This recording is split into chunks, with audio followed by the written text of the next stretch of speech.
1916 жылдагы улуттук боштондук көтөрүлүштөн 1 жыл өткөндөн кийин 1917 жылы дал ушул күнү болгон окуя Октябрь социалисттик революциясы Кыргыз мамлекетин кайра жаратууга шарт түзгөн.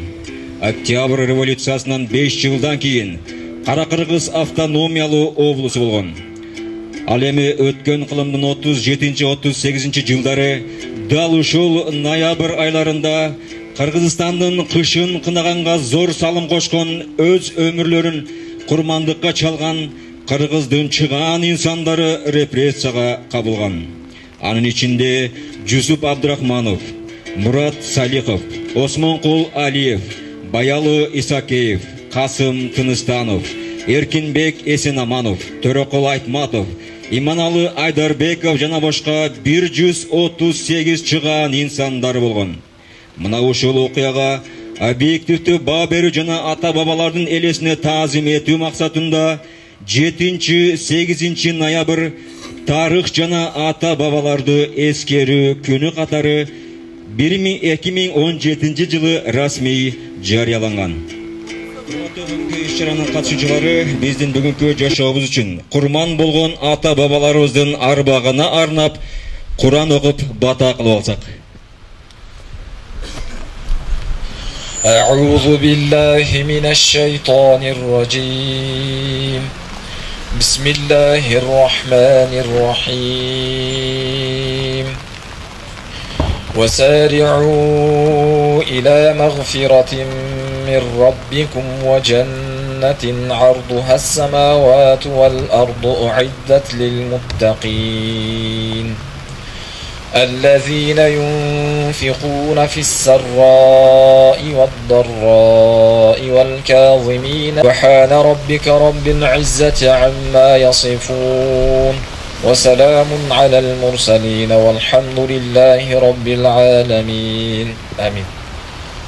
الحمد لله رب العالمين والعاقبة للمتقين والصلاة والسلام Adam Aleyhisselam'dan beri kilden Peygamberimiz Muhammed Sallallahu ashabi ikramlarına Cenab-ı Kur'an'da Kur'an'da hasıl olan sözlerde müteahhit olan Cenab-ı Zerlerin cennet başlarından yorum verdi. Kur'an'ın Türk'e okuyan Allahümme sallallahu ya Elingizler урматтуу бүгүнкү иш-чаранын катышуучулары, бүгүнкү иш-чарадагы алгачкы сөздү Кадамжай райондук мамлекеттик администрациясынын башчысы, акимдин орун басары Асанова Меркан Мизамовнага беребиз. 7-8 ноябрь эскерүү күнүнө карата өткөрүлүп жаткан иш-чаранын катышуучулары жогоруда айтылгандай 2017 жылдан бери 5 жылдын аралыгында биз жылына ушул 7-8 ноябрь күнү ата бабаларды эскерүү күнүн өткөрүп келебиз. Тарыхы болбой, эл болбойт демекчи, ошол биздин кылым карыткан тарыхыбыз менен маданиятыбыз, каада салтыбыз муундан муунга өсүп келатат. Мына биздин бүгүнкү жыргал заманда жашашыбызга өздөрүнүн жанын аябай өмүрлөрүн кыйган биздин мыкты чыгаан тарыхый инсандарыбызды эскерүү бул биздин милдетибиз, парзыбыз деп билебиз. Ошол бакубат жашоону тартуулаган атуулдарга таазим этип, баш ийип таазим этебиз.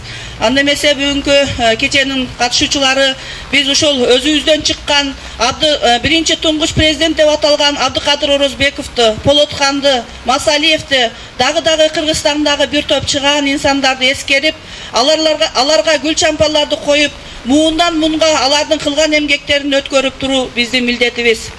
Бүгүнкү иш-чарага келип катышып бергениңиздер үчүн сиздерге чоң рахмат.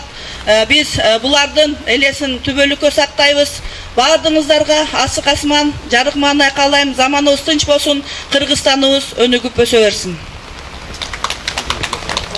Коомунун өткөндөгүсү жана азыркы учур эмеспи? Ошондой экен, урматтуу бүгүнкү иш-чаранын катышуучулары, элибиздин мындан аркы тарыхында тынччылык болсун, жалаң гана жакшылыктар жазылсын. Кош келипсиздер.